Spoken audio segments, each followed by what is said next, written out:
இப்போ அதிமுக குறித்து இப்படி சொல்வதற்கு இவர்களுக்கு ஏதாவது அருகதை இருக்கா அப்படிங்கிறத நம்ம பார்க்கலாம். போட்டிலே இல்லை, ஓரமா நில்லுங்கன்றாரு.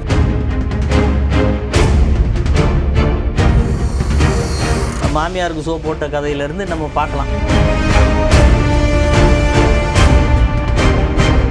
என்ன பண்ணிக்கிட்டு இருக்கீங்க பாப்பா, கொஞ்சம் ஓரமாக போய் நில்லுங்க பாப்பான்னு சொல்கிறோம். இது ரொம்ப தட்டுறதா என்ன?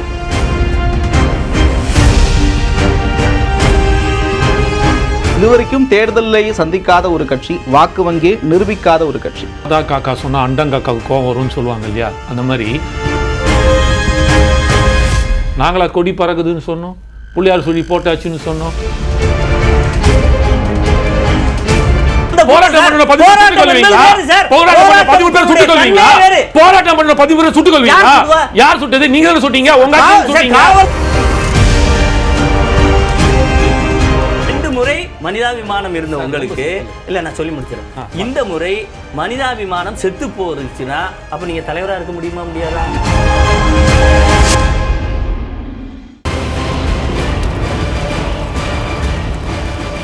வணக்கம் நேயர்களே, இது வார்.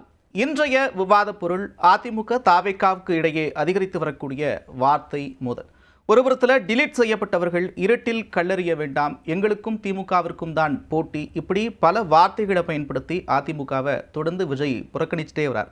இருந்தாலும் சுட சுட பதிலடி கொடுத்துட்டே இருக்கிறாங்க அதிமுக. அதிலும் உச்சகட்டமாக போய் பனையூர் பண்ணையார் அங்கிள், தேங்காய் சில்லு பொறுக்கப்பட்டது போல பொறுக்கி எடுக்கப்பட்ட ஒரு கட்சி, இப்படி கடும் வார்த்தைகளை பயன்படுத்துது அதிமுக. அதிமுகவோட குற்றச்சாட்டுக்கு பின்னணியில் இருப்பது யதார்த்த அரசியலா அல்லது வாக்கு வங்கி பறிபோகும் என்ற ஒரு அச்சமா அப்படின்ற வினாவும் எழத்தான் செய்கிறது. அது தொடர்பாகவே இந்த விவாதம் அமைய இருக்கிறது. அரங்கில் நம்மோடு அதிமுக தரப்பில் திரு அதிவீரராம பாண்டியன், அதே போல தாவேக ஆதரவு தரப்பு திரு காமேஷ் இணைகிறார்கள். இருவரையும் வரவேற்பதில் மகிழ்ச்சி. முதலில் திரு அதிவீரராம பாண்டியன், எங்கள் லெகசி தெரியுமா, எங்கள் வரலாறு தெரியுமா அப்படின்னு கேட்குறீங்க. தொடர்ந்து அவர் போட்டிலே இல்லைங்க, நீங்கள் ஓரமாக போங்க அப்படிங்கிறார். இப்படியான வார்த்தைகளை பயன்படுத்தி இவ்வளவு கடுமையான பதிவிடுறதுக்கான தேவை எங்கே எழுந்துச்சு? இல்லை, அதாவது காப்பி பேஸ்ட் கழகத்தை அவங்க ஆரம்பிச்சிருக்காங்க. அவங்க வரலாறு குறித்து பேசுவதற்கு முதல்ல அவர்களுக்கு வரலாறு என்பது ஒன்று இருக்கிறதா அப்படின்னு கேட்டால், இப்போ திடீர்னு 30 வருஷமாக மக்கள் இயக்கத்தில் நாங்கள் வச்சுருக்கோம், அதுக்கப்புறம் அரசியலில் தொடர்ந்து பார்த்துக்கிட்டே இருக்கோம்னு சொன்னாங்க. இப்போ இதில் நீங்கள் ஃபஸ்ட்டு ஒரு 10 வருஷத்தை எடுத்துக்கிட்டிங்கன்னா, அவர் நடித்த படங்களும் மாமியாருக்கு சோ போட்ட கதையிலேருந்து நம்ம பார்க்கலாம் எவ்வளோ சீர்திருத்த கதைகள் பண்ணி அந்த மக்கள் இயக்கத்தின் சார்பாக ஒருவேளை பண்ணியிருக்காங்க அப்படின்னு நம்ம எடுத்துகிட்டு வந்தோம்னா, இப்போ அதிமுக குறித்து இப்படி சொல்வதற்கு இவர்களுக்கு ஏதாவது அருகதை இருக்கா அப்படிங்கிறத நம்ம பார்க்கலாம். போட்டிலே இல்லை, ஓரமா நில்லுங்கன்றாரு. அதான் அவ்வளோ அவசரமா இவ்வளோ ஒரு பதிலடி கொடுக்க வேண்டிய தேவை ஏன் எழுதுன்னு கேட்குறேன். இல்லை, அதை தான் அப்படி சொல்லுகிற போது இப்போ ஏதாவது ஒரு இந்த பால்வாடி பாப்பா இந்த மாதிரி ஒரு ஸ்டேட்மெண்ட்டை கொடுக்கறதுக்கு முன்னாடி அதிமுகவினுடைய திட்டங்கள், அதிமுக இன்றைக்கு தேர்தலை கடைசியாக சந்தித்த தேர்தலில் என்ன பொசிஷனில் இருக்குங்கிறத தெரிஞ்சுக்கிட்டாவது பேசணும். அது அரசியல் புரிதலே இல்லாத, அரசியல் என்றால் என்னென்னே தெரியாத, அரசியல் களம் தெரியாத, இதுவரை நடந்த அரசியலுடைய தட்பவெட்பங்கள் தெரியாத, ஏதோ சினிமாவிலேருந்து வந்த டயலாக் அப்படி பேசுகிற மாதிரி தானே சார் இருக்குது. குழந்தைகளே இருந்தாலும் ரொம்ப டார்ச்சர் பண்ணுற மாதிரி அதையே திருப்பி திருப்பி சொல்கிறதுனால ஒரு சும்மா லைட்டாக ஒரு தட்டுறது நீங்கள் இது நாங்கள் ஆக்ரோஷமாக தட்டுற மாதிரி சொல்கிறீங்களே. முதற்கட்ட கருத்தை எடுத்துக்கிறேன். திரு காமேஷ், சும்மா லைட்டாக தட்டுறோம் அப்படின்னு சொல்கிறார். அதே நேரத்தில் விஜயனுடைய பேச்சில் கவனிக்க வேண்டியது, இதுவரைக்கும் தேர்தலை சந்திக்காத ஒரு கட்சி, வாக்கு வங்கியை நிரூபிக்காத ஒரு கட்சி, 30% மக்கள் ஆதரவு இருக்குது அப்படின்னு சொல்கிறாரு. எதன் அடிப்படையில் அப்படி சொல்கிறார்? இல்லை, முதல்ல எங்கேயுமே ஒரு அதிமுகன்னு குறிப்பிடவே இல்லை.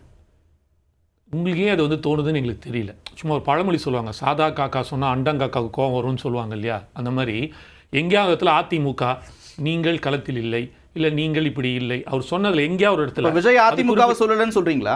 அவர் பொதுவாக சொல்கிறார். அவர் சொல்ல வர பாயிண்ட் ஒன்று தான், போட்டி எங்களுக்கும் திமுகவுக்கும், தாவேகாக்கும் திமுகவும் தான் சொல்கிறார். இப்போ அதே தானே அவங்களும் சொல்கிறாங்க, போட்டி எங்களுக்கும் திமுகவுக்கும் தானே அவங்களும் சொல்கிறாங்கல்ல. அதே தான், ஒவ்வொருத்தரோட இலக்கு எதை நோக்கி பயணிக்கிறோம். சார் கப் அடிக்கணும்னு நினைச்சாருன்னா தோனி அவர் என்ன பண்ணுவாரு, இந்த முறை ஆர்சிபி கப் அடிச்சிருக்காங்க, அந்த கப்பை நான் அவங்க கிட்ட இருந்து வாங்கணும். தலைவர்களை மறந்துட்டீங்க, அண்ணாவை மறந்துட்டீங்க, பெரியாரை மறந்துட்டீங்க, கொள்கையை மறந்துட்டீங்க. அதிமுக இல்ல, எதுக்காக தான் நான் முன்வைக்கிறேன்னா, அவர் அதிமுகவை குறிப்பிடலன்னு சொன்னீங்க, அதுக்காக கேக்குறேன். சார் அது வேற இது வேற. அவங்க ஸ்ட்ராட்டஜிக்கலா சில விஷயங்கள் பேசும்போது சொல்வார்கள், நீங்க களத்திலே இல்ல அப்படின்னு. அது பாஜகவை குறிக்கலாம். நீங்கள் அதிமுக குறிச்சான்னு சொல்கிறீங்க, பா உங்களுக்கு இந்த இடத்துல நீங்கள் நோட்டா கீழே இருக்கீங்கப்பா, நீங்கள் எதுக்குப்பா இந்த தேவையில்லாமல் வரீங்க அப்படின்னு ஒரு வார்த்தை சொல்லலாம். ஏன்னா தேவையில்லாமல் சில தலைவர்கள் இன்னி வரை இப்போ வரை அவரை விமர்சிச்சுட்டு தான் இருக்கிறாங்க. ஓகேவா, நாம் தமிழர் இருக்கலாம், எக்ஸ் இருக்கலாம், ஒய் இருக்கலாம், களத்துல இருக்க எந்த கட்சியா நேரடியா சொல்லணும் அப்படின்றதான விஷயம் அது தேவையில்லை. அதுதான் சொல்ல வரேன். சார், நீங்க பாஜக விமர்சனத்துக்கு நேரடியா யார சொல்றாரு? ஒரு நிமிஷம் நீங்க நேரடியா யார சொல்றாரு? கேள்வி வாங்கிக்கோங்க. கேள்வி பாஜகவை ஏன் விமர்சிக்கல அப்படின்றதையும் ஒரு விளக்கத்தை கொடுத்துருக்காரு. சட்டமன்ற தேர்தல் நடக்குது, ஏன் பாஜகவை விமர்சிக்கணும், அது இல்லாம இருட்டுல கல்லறிய வேண்டிய தேவையில்லை அப்படின்னு சொல்றாரு. அப்போ களத்துல பாஜக இல்லையா? சட்டமன்ற தேர்தலில் பாஜக போட்டியிடலையா? அதை தான் சொல்ல வர்றாரு. போட்டி எங்கன்றதை நான் பார்க்குறேன்றாரு. மூணாவது இப்போ ஒருத்தன் ஓட்டப்பந்தயத்தில் 5 பேர் ஓடுறாங்க, நான் 2வது இடத்துல நிற்கிறேன், முதல் இடத்துல ஒருத்தர் 4 எம்எல்ஏ இருக்காங்க சார். இருங்க சார், அதுதான் சார் சொல்ல வரோம். அப்போ முதல் இடத்துல இருக்கிற யாரோ அவரை வெற்றி பெறத்துக்கு ஓடுவாங்களே தவிர பின்னாடி திரும்பி 3வது 4வது 5வது பார்க்கணுன்ற அவசியம் இல்லை. திமுகவை வீட்டுக்கு அனுப்பணும், நாங்க வரணும்னு சொல்றீங்க. இடையில அதிமுக ஒரு நிமிஷம் சார், நீங்க சொன்னதான் சொல்றேன். ஒரு ஓட்டப்பந்தயம் எடுத்துப்போமே, 3வது இடத்துக்கு நீங்க 3வது இடத்துல இருந்து ஓடிட்டு இருக்கீங்கன்னு வச்சுக்கிட்டா கூட, முதல் இடத்துல திமுக இருக்கிறாங்க, 2வது இடத்துல அதிமுக இருக்கிறாங்க. முந்தினாதானா சார் நீங்க முந்தி போதான் அதுதான் சார் நானும் சொல்றேன். இல்லன்னு எப்படி சொல்றீங்க? இல்ல நீங்க அதுதான் நானும் சொல்றேன். 3வது ஓடுறவன் இல்ல, 5வது ஓடுறவன் கூட முதல்ல ஓடுறவனை ஜெயிக்கணும் தான் சார் யோசிச்சுட்டு இருப்பான். வழக்கமா கிராமங்களில் ஒரு சொல்லாடல் பயன்படுத்துவாங்க, ஆடு உறவு குட்டி பகை அப்படின்வாங்க. இங்க குட்டி உறவு ஆடு பகை அப்படின்ற கதையா எம்ஜிஆர் ஜெயலலிதா போன்ற தலைவர்கள கொண்டாடுறாங்க. இதை கொண்டாடலாம் இல்ல சார், நீங்க முதல்ல புரிஞ்சுங்க. 5 கொள்கை அதான் இப்ப சொல்றேன்ல, இங்க எல்லாமே திசை திருப்பப்படுகிறது, நரேட்டிவ் செட் பண்ணப்படுது. இன்று வரை 5 கொள்கை தலைவர்கள் தான். இடையில எங்களுக்கு யாருமே கிடையாது, நேரா எங்களுக்கு கிழக்கு ஃபர்ஸ்ட் இடம் தான் அப்படின்னு சொல்றாரு. அதே நேரத்தில் சேலத்தில் பேசுறார், 11 தொகுதிகளில் 10 தொகுதிகளை அதிமுக கைப்பற்றிருக்கக்கூடிய இடத்துல அதிமுகவினுடைய பெயரை குறிப்பிடாமல் புறக்கணித்து விஜய் பேசியிருக்கிறார் அப்படின்றதான் அதை பார்க்க முடியுது. 30% மக்கள் ஆதரவு இருக்குன்னு சொல்றாரு. ஒட்டுமொத்தமாக அதிமுக வங்கியை பாயிண்ட் பண்றாரா விஜய்? இல்லை 30% ஆஸ்திரேலியா, அமெரிக்கா அந்த மாதிரி இடத்துலையா இல்லை தமிழ்நாட்டிலையா சார்? இல்லை எனக்கு டவுட்டாக இருக்குது. சட்டசபை தேர்தல் இங்கே தானே நடக்குது, அப்படி தானே சொல்லுவார். இல்லை பேரை சொல்ல, இப்போ நண்பர் என்ன சொன்னார், பேரை சொல்லவே நாங்கள் சொன்னோமா அதிமுக பேரை சொல்ல தெரியல, எந்த கட்சியிலேருந்து வாக்கு எப்படி பிரிஞ்சுதுன்னு சொல்ல தெரியல. ஆனால் 30% இருக்குன்னு சொல்கிறது ஒரு நரேட்டிவ் செட் பண்ணிட்டு இருக்கிறார். தொடக்கத்திலிருந்து திமுகவுக்கும் தாவேக்காவுக்கும் இடையே தான் போட்டின்னு சொல்றாரு. அப்போ அதிமுகவுடைய வாக்குகள் அறுவடை பண்ணணுன்ற ஒரு எண்ணம் விஜய்க்கு இருக்குன்னு புரிஞ்சுக்க முடியாது. அப்படியெல்லாம் புரிஞ்சுக்கவே முடியாது. இதே மாதிரி பல பேர் வந்திருக்காங்க. நான் காப்பி கலர் எம்ஜிஆர், கருப்பு எம்ஜிஆர், சிவப்பு எம்ஜிஆர், வெள்ளை எம்ஜிஆர்லாம் சொன்னவங்கெல்லாம் கடைசியில் எங்களுக்கு ஓட்டு வாங்கி கொடுத்துட்டு தான் போயிருக்காங்களே ஒழிய எங்களுடைய வாக்கு வங்கியோ ஓட்டவோ அவங்களுக்கு இறுதி வரை தொட்டு பார்க்க முடியவில்லை என்பதுதான் வரலாறு. சார் எடப்பாடியார் சர்க்கார் படமே கிடையாது சார். சர்க்கார் படத்துக்கு எடப்பாடியார் வேணும், இல்ல சர்க்கார் படத்துக்கு எடப்பாடியார் வேணும், ரிலீஸ் ஆள் வேணும்.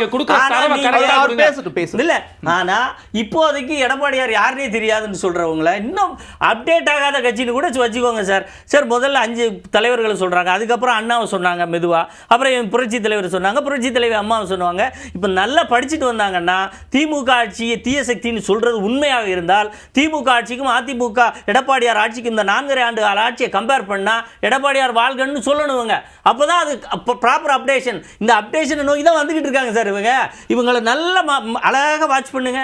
விஜயே இப்போ தான் படிச்சுட்டு வராப்புல அரசியல் ஒவ்வொரு காலகட்டத்தில். அண்ணாவோ பெரியாருக்கு அப்புறம் அண்ணா ஒருத்தர் வந்தாரா, ரைட் அண்ணா, அப்போ அண்ணாவை சேர்த்துக்கோங்க.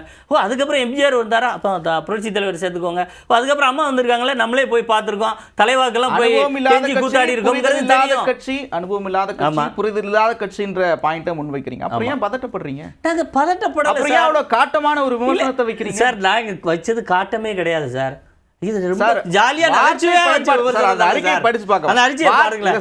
பண்ணையாருன்றீங்க, ஏன் சொன்ன தேங்காய் சில்லு பொறுக்கின மாதிரி பொறுக்கப்பட்ட ஒரு கட்சின்றீங்க. இதெல்லாம் கண்ணியமான வார்த்தைகள் தானா? 50 ஆண்டு கால வரலாறு இருக்கக்கூடிய ஒரு கட்சியை பயன்படுத்த வேண்டிய வார்த்தைகள் தானா? ரொம்ப இயல்பான வார்த்தை. என்ன நான் சொல்றேன் அதுக்கு, பனையூர் பண்ணையார் அப்படின்னு ஏன் சொன்னோம்னா எங்களுக்கு அவர் தெரியாது. அவருடைய எக்கனாமிக்கல் ஸ்டேட்டஸ் வந்து பண்ணையாரா இல்லை மிடில் கிளாஸா இல்லை ரொம்ப லோயர் கிளாஸான்னு எங்களுக்கு தெரியல. ஆனால் அவர் தான் வந்து என்ன சொன்னார்னா, என்னுடைய மார்க்கெட் வேல்யூ தெரியுமா, நான் எவ்வளோ ரூபாயை விட்டுட்டு வந்திருக்கேன் தெரியுமா, எவ்வளோ சம்பாதிக்கிறேன் தெரியுமான்னாரு. அப்போ நிறைய சம்பாதிக்கிற ஒரு பண்ணையார் தானே சார் சொல்ல முடியும். அதில் என்ன தப்பு இருக்குது? இதில் ஏதாவது மிஸ்டேக் இருக்கான்னு நீங்கள் சொல்லுங்கள். பண்ணையாராக வந்திருக்கீங்க, பண்ணையாராக வந்து நீங்கள் என்ன செஞ்சுருக்கணும் மக்களுக்கு? இதுவரை உங்களால் பயனடைந்தவர்களை விட உங்களை பார்க்க வந்தவர்கள் இறந்தவர்களுடைய எண்ணிக்கை இன்றைக்கி 50 ஆகிப்போச்சு. ஒரு கட்சி ஆரம்பித்து பலனே பெறாமல் 50 பேர் உயிரிழந்திருக்காங்களே சார், பண்ணையார் தனம் தானே சார் இது? இதில் எங்கேயாவது மக்கள் நலன் சார்ந்த சிந்தனை ஓட்டம் இருக்கா? தன்னை நம்பி வந்தவனை காப்பாற்றக்கூடிய அந்த செயல் திட்டம் இல்லையே.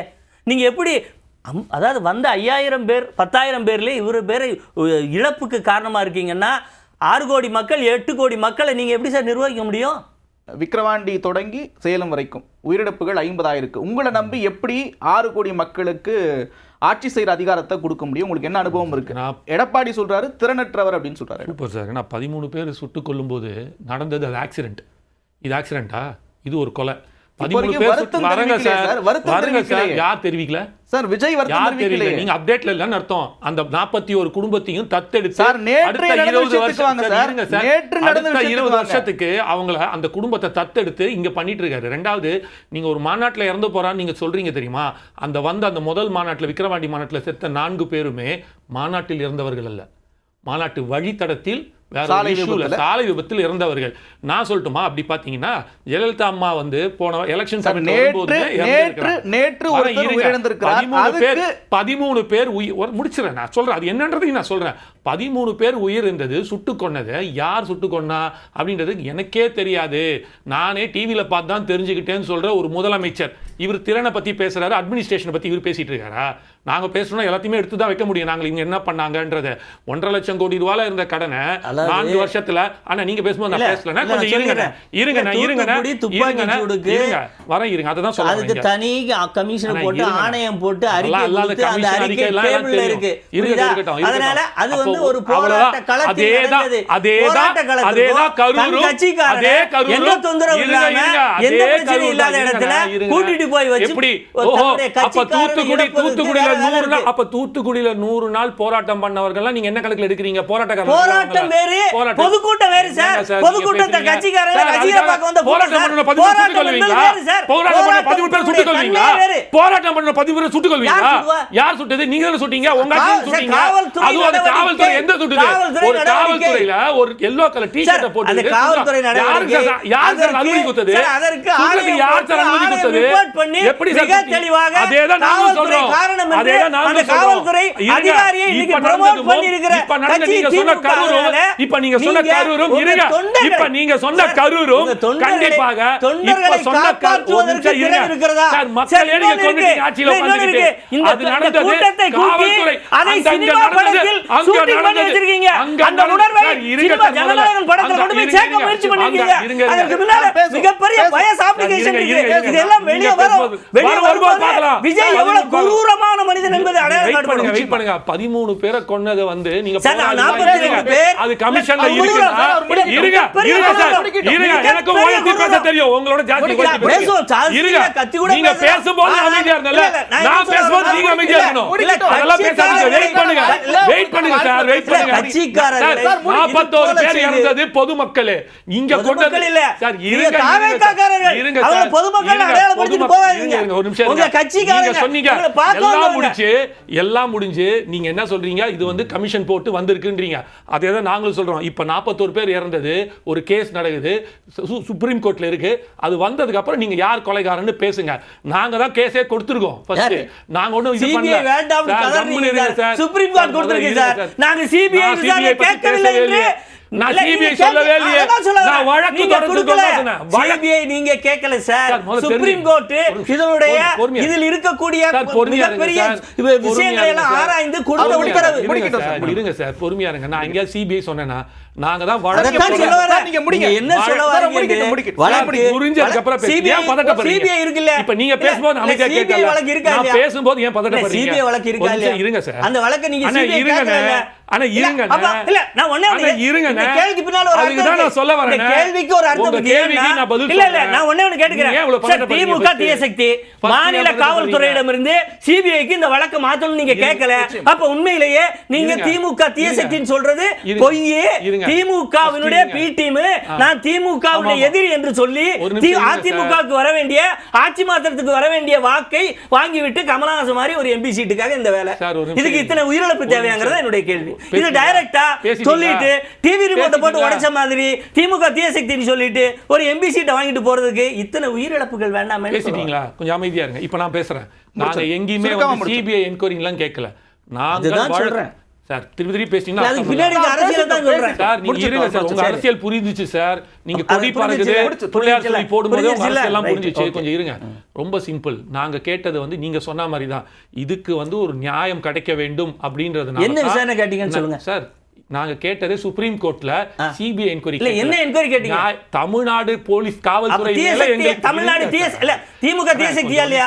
இல்ல திமுக டிஎஸ் சக்தி ஒத்துக்கிறீங்களா இல்லையா? ஒரு நிமிஷம் இருங்க சார், திமுக டிஎஸ் சக்தியா இல்லையா? இல்ல இப்போ பதில் சொல்ல முடியல பாத்தீங்களா? இல்ல டிஎஸ் சக்தி நானே சொன்னேன், ஊரே சொல்லி நிறுங்க. ஊரே சொல்லுதா? அப்ப டிஎஸ் சக்தி கட்சி தலைவர் கையில் வைத்திருக்கிற காவல்துறையை நம்பி நீங்க இந்த வழக்கு விசாரணையை கொடுத்தா இப்ப உண்மையிலே டிஎஸ் சக்திக்கு உங்களுக்கு என்ன தொடர்பு?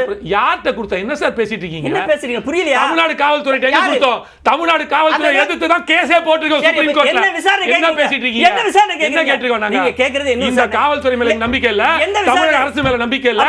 இதுக்கு அதுக்கு தான் நாங்க அங்க கேட்டோம். நீங்க நடுநிலையான சுப்ரீம் கோர்ட் தலைமையில் சுப்ரீம் கோர்ட் முதல்ல கேஸ படிச்சுவாங்க.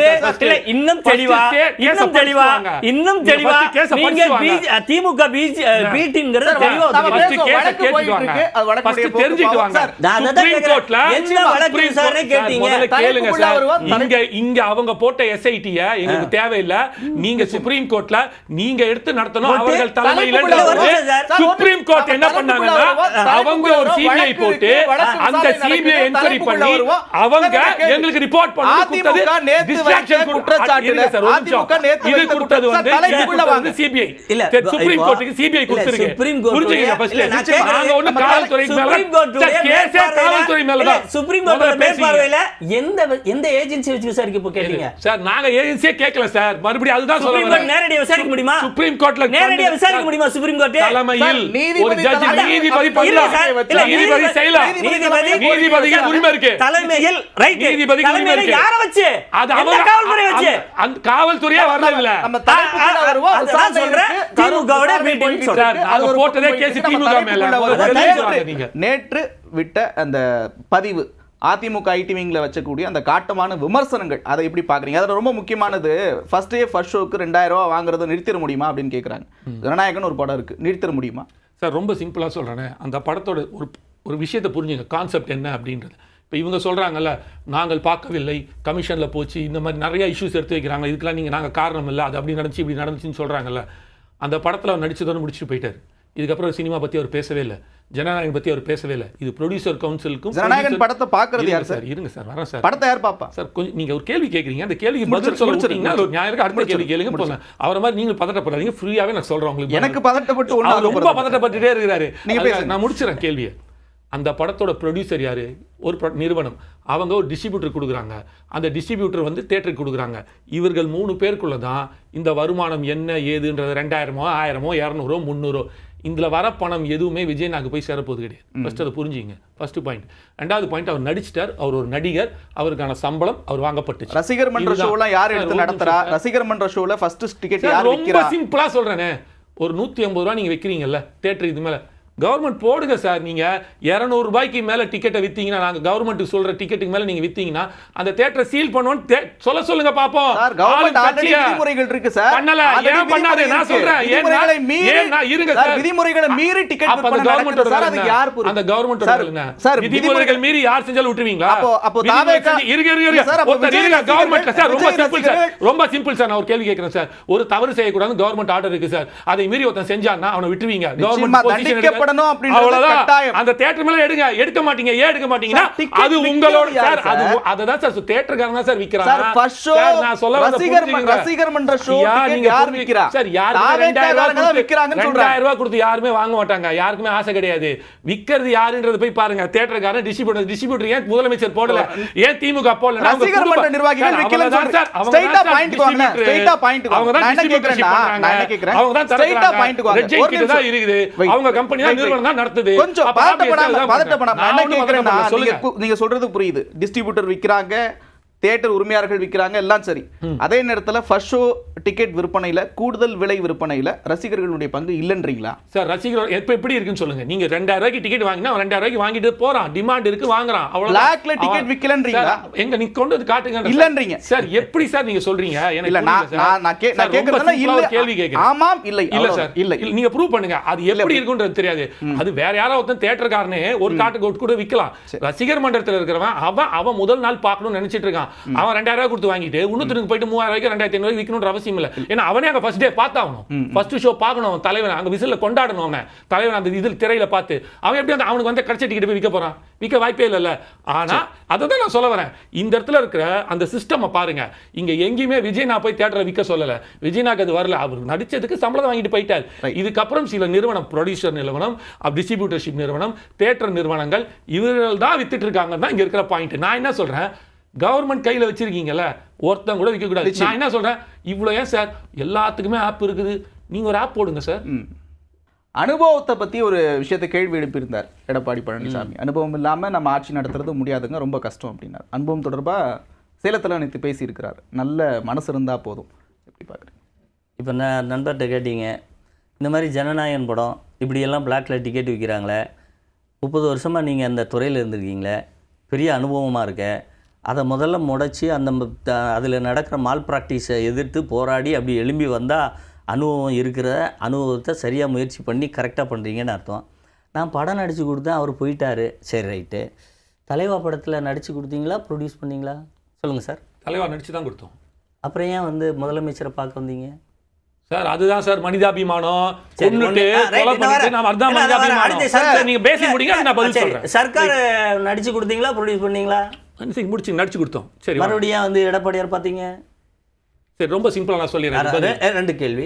இப்போ ஜனநாயகம் நடிச்சு கொடுத்துருக்கீங்க, இப்போ ஏன் நீங்க யாரையும் போய் பார்க்க மாட்டேங்கிறீங்க? சரி, ரொம்ப சிம்பிள் சார். 2 முறை மனிதாபிமானம் இருந்த உங்களுக்கு, இல்ல நான் சொல்லி முடிச்சிடறேன், இந்த முறை மனிதாபிமானம் செத்து போச்சுன்னா அப்ப நீங்க தலைவரா இருக்க முடியுமா, முடியாதா?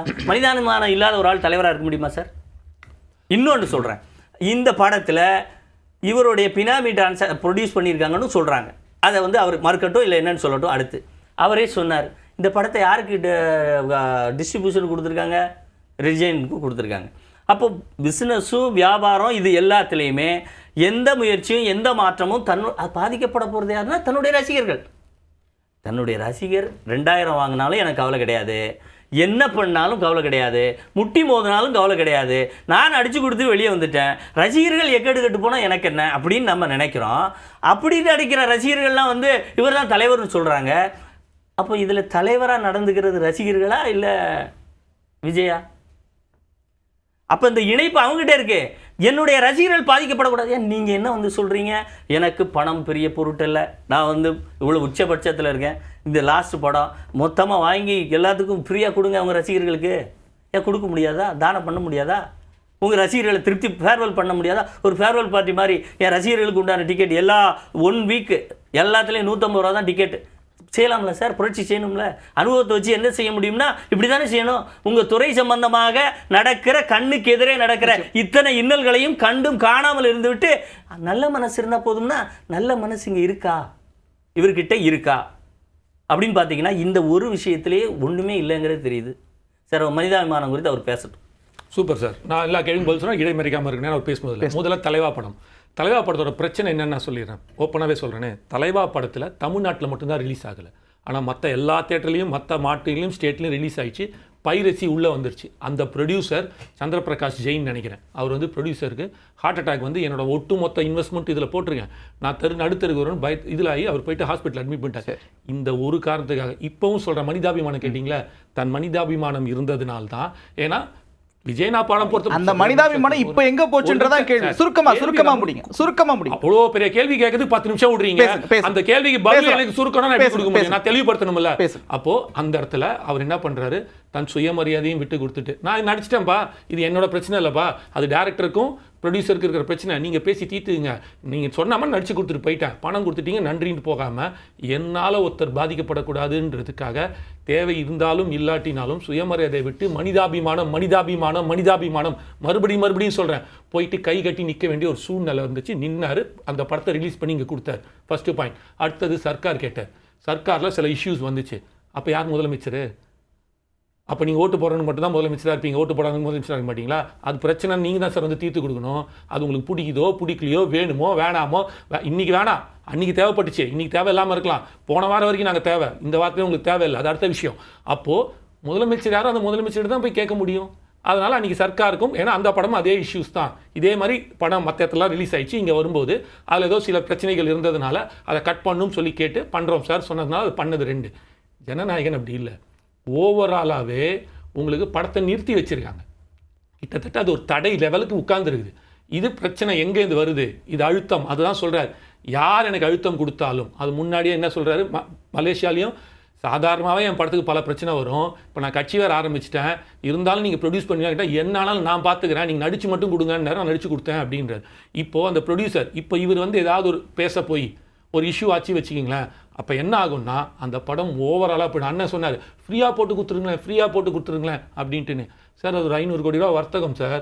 அது ஒரு ப்ரொடியூசருக்கோ ஒரு விஜயனா மட்டும் கிடையாது. இருங்கண்ணே, அந்த தேட்டர் புரிஞ்சுங்க, அந்த தேட்டரில் விற்கிற பாப்கார்ன்லேருந்து சைக்கிள் இது பண்ணுறேன்னு போஸ்ட் அடிக்கிறான் தெரியுமா, அவன்லேருந்து அத்தனை பேருக்கும் ஒரு வருமானம்.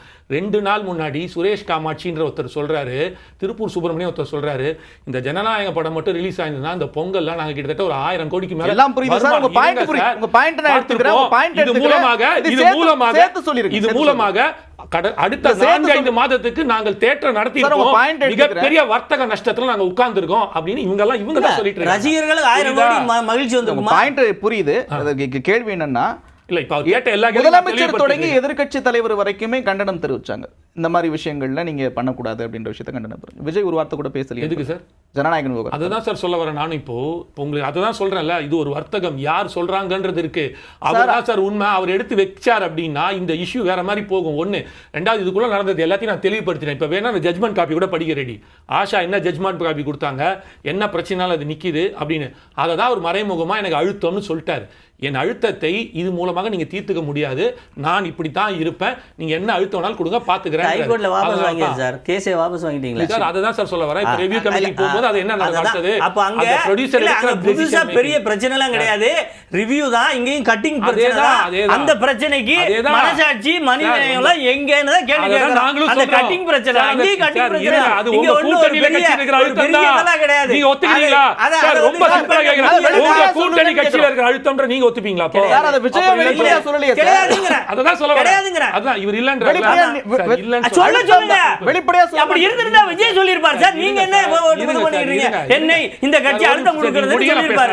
அததான் சொல்ல வரேன். இல்ல இப்போ உங்களுக்கு ப்ரொடியூசர் வந்து இருக்கும்போது நீங்க உள்ள என்ன அவங்களுக்கு அழுத்தம் யார் கொடுத்தது என்பதை விஜய் சொன்னாரா? அதுதான் கேக்குறேன். அந்த கேள்வி மட்டும் சொல்லுங்க. அதற்கான நேரம் காலம் வரும்போது பதில் சொல்வாரு. அதுக்கு வெயிட் பண்ணி தான் ஆகணும். ஏன்னா இங்க பிரச்சனை வந்து சார் வேட்டி முள்ளு மேல விழுந்திருக்கு சார். அந்த வேட்டியை காப்பாற்ற வேண்டியது அவருக்கு ஒரு பொறுப்பு இருக்கு. நிச்சயமா எப்போது நேரம் அப்படின்றத பொறுத்து இருந்து பார்க்கலாம். இறுதியா தொடர்ந்து விக்கிரவாண்டி தொடங்கி சேலம் வரைக்கும் போட்டி திமுகவுக்கும் தாவேக்காவுக்கும் தான் அப்படின்னு ஒரு நரேட்டிவை செட் பண்றாரு. அதிமுக எப்படி இந்த தேர்தலை எதிர்கொள்ள போகிறது? உண்மையில் கள யதார்த்தம் என்ன? உங்களுக்கு யார் போட்டி, யாரெல்லாம் களத்தில் இல்லைன்னு நினைக்கிறீங்க? நிறைவா சுருக்கம். அதாவது அதிமுகவுக்கு எப்போதும் திமுக தான் சார் போட்டி. வெறும் மிக குறைந்த வாக்கு வித்தியாசத்தில் ஆட்சி மாற்றம் என்பது நடந்திருக்கிறது. இன்றைக்கு அதற்கு பிறகு நடந்த தேர்தல்களில் பல தேர்தல்களில் திமுக கூட்டணி பெற்ற வாக்குகளிலிருந்து மிகப்பெரிய சரிவை தொடர்ந்து சந்தித்து கொண்டே இருக்கிறது. கடந்த நாடாளுமன்ற தேர்தலுக்கும் இந்த நாடாளுமன்ற தேர்தலுக்கும் இடையில் 25 லட்சத்திற்கும் மேற்பட்ட வாக்குகள் சிதறி இருக்கிறது. அதிமுக பிஜேபி தனித்து நின்ற 2 கூட்டணிகளுக்கும் போயிருக்கிறது.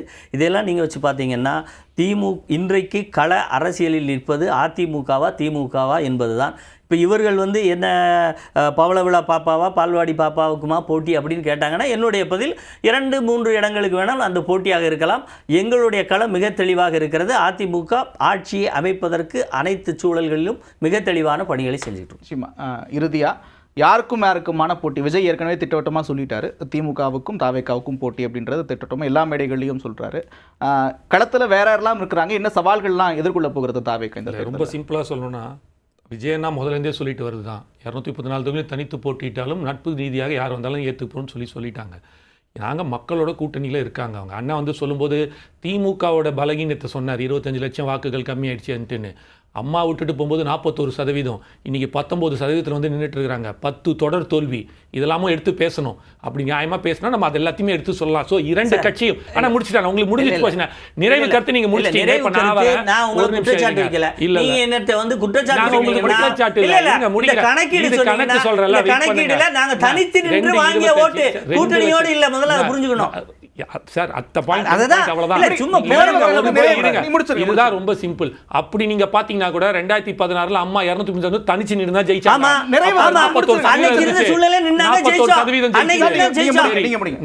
ரொம்ப சிம்பிள் சார். இந்த 2 திராவிட அரசியலையும் வேண்டாம் என்று ஒதுக்கி ஒரு தமிழக அரசியலுக்கு ஒரு புது அரசியலாக தாவேகா விஜயன் வரதை இன்றைய இளைஞர்கள், அதுவும் இந்த எலெக்ஷனை நீங்கள் கம்பல்சரி நீங்கள் பார்த்தீங்க அப்படின்னா இளைஞர்களின் வாக்கு தான் யாருன்றது முக்கியத்துவத்தை கொடுக்குது. அது தாவேகா பக்கம் நிற்கிறது. கண்டிப்பாக இந்த முறை 2026 தமிழகம் சொல்லும், தாவேகா வெல்லும். நிச்சயமாக 2026 தேர்தல்களும் எப்படியாக அமையப்போக இருக்கிறது அப்படின்ட்டு பொறுத்திருந்து பார்க்க வேண்டியிருக்கிறது. ஒரு புறத்தில் தாவேகா அதிமுக இடையே வார்த்தை மோதல் அதிகரித்து வரக்கூடிய சூழலில் திட்டவட்டமாக திமுகவிற்கும் தாவேகாவிற்கும் தான் போட்டி என்று விஜய் தரப்பும், மறுபுறத்தில் அதிமுகவுக்கும் திமுகவுக்கும் தான் போட்டி என்று அதிமுக கூட்டணி தரப்பும் சொல்றாங்க. இறுதியில் தீர்மானிக்கக்கூடிய சக்திகளாக மக்கள் இருக்கிறார்கள். ஜனநாயக திருவிழாவின் முடிவுகள் என்னவாக இருக்க போகிறது அப்படின்றத பொறுத்திருந்து பார்க்கலாம். அமர்வில் பகிர்ந்து கொண்டு கருத்துக்களை பகிர்ந்து கொண்ட இருவருக்கும் நன்றி. பார்த்த நேயர்களுக்கும் நன்றி.